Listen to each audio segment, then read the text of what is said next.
हो छोटकी साली डाले दो हाली हाली बड़ी भागे फगुआ में मिलो बाड़ू खाली साली हो छोटकी साली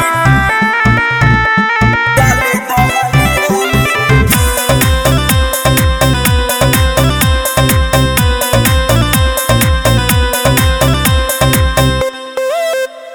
करनी रउआ तंग बड़ी लागे नी जाली देख ली है दीदी तो दे दी है गाली का बुझाए अरे ऐसे ना दिलावा के तू तनी राखी दो ना मन के आधा हक हमरो नुबावे रंग साढ़ू के धन के ना जी जीजा उल्टा पुल्टा हम के ना बोला हो ना तो यही जे करब हम बाबा साली हो छोटकी साली डाले दो हाली हाली बड़ी भागे फगुआ में मिलो बाड़ू खाली साली हो छोटकी साली डाले दो हाली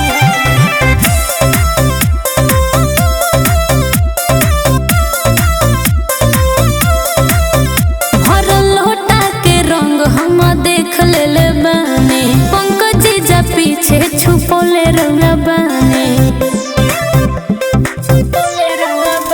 अरे लागो तारू बड़ी तू बीजी कहाँ जाए के बाद अच्छा हमारा के साली तुहार पुआ आज खाए के बाद दूर रही काहे झूठो हो के बनावेला एही तो भोका